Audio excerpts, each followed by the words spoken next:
Right now, without feeling it, without noticing it, without any sensation whatsoever, you are moving at 1,670 kilometers per hour. Not your car, not a plane, you, your body, the chair you are sitting in, the building around you, everything. Earth spins, and it takes everything on its surface with it. You have never felt it. You will never feel it, because everything around you is moving at exactly the same speed. But what if it stopped? Not slowed down, not gradually decelerated over millions of years. What if Earth just stopped right now, this second? The answer is so violent, so total, so absolutely final, that most people cannot hold the full picture in their heads all at once. Let's build it, piece by piece. The moment Earth stops, you don't stop with it. Physics will not allow that. Everything on the surface, you, your chair, every car on every road, every ocean, the entire atmosphere itself, is still carrying the momentum of 1,670 kilometers per hour. And with nothing to hold it anymore, it keeps going. You would be launched sideways at the speed of a hypersonic missile. Not thrown gently, launched, instantly, before your brain could register that anything had happened.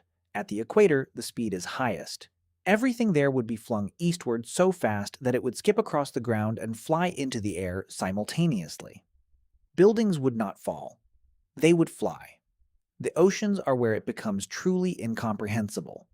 Billions of tons of water, all moving at once. The oceans would not slosh, they would surge. Waves hundreds of meters high would sweep across entire continents in minutes, not crashing waves, walls of water. Moving inland at speeds no landscape could survive. Physicist Witold Fraczek, who modeled this scenario in precise detail, calculated that virtually every coastal region on Earth would be completely submerged within hours. There would be no warning. There would be no escape. The water would simply arrive. But the oceans are only the beginning. The atmosphere does the same thing. Air is not fixed to the Earth.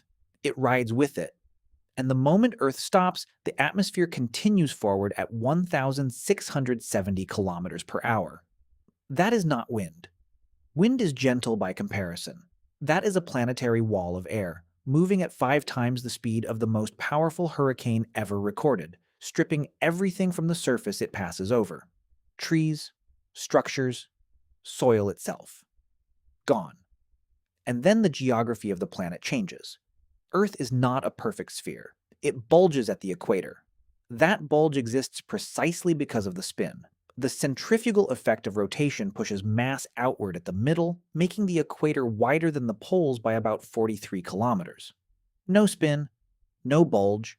Gravity would redistribute the oceans. The water that currently sits around the equatorial regions would flow toward the poles. Slowly, but absolutely. Over time, Earth would develop 2 polar oceans, enormous bodies of water surrounding both poles, and one continuous equatorial supercontinent stretching the entire way around the middle of the planet. A world with no recognizable geography. No Atlantic, no Pacific, a completely different planet. And then there is the question of the day. Right now, one full rotation takes 24 hours. That is what a day is. No rotation. No day, one side of Earth faces the sun, and it stays facing the sun for 6 months. Temperatures on the day side would eventually climb beyond anything living things can tolerate. The night side would plunge to hundreds of degrees below zero. Researcher and astrophysicist Michio Kaku has described this effect as creating 2 uninhabitable hemispheres separated by a thin habitable ring at the border between permanent day and permanent night. A narrow strip, moving slowly as Earth orbits the sun. The only place on the planet where anything could theoretically survive. But even that assumes something critical remains intact: the magnetic field. Earth's magnetic field is generated by the movement of liquid iron in its outer core, driven in large part by the planet's rotation.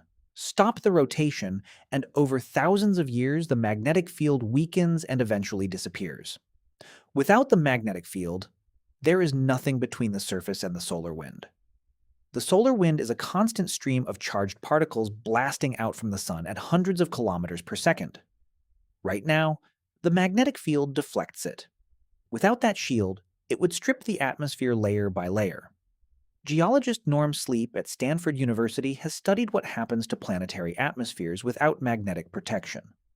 Mars, which lost its magnetic field billions of years ago, once had a thick atmosphere and liquid water on its surface.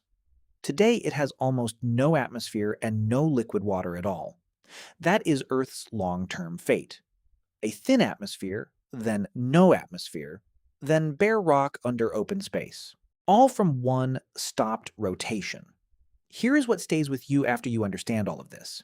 You are moving at 1,670 kilometers per hour right now. You have been your entire life. You will be until the day you die. This planet has been spinning for 4.5 billion years without stopping, without pausing, without even slightly varying its speed in any way that has mattered to the life on its surface. Everything you have ever known, every civilization, every person, every idea, every moment of human history has happened on the surface of something moving at hypersonic speed. And the only reason any of it was possible is that it never stopped.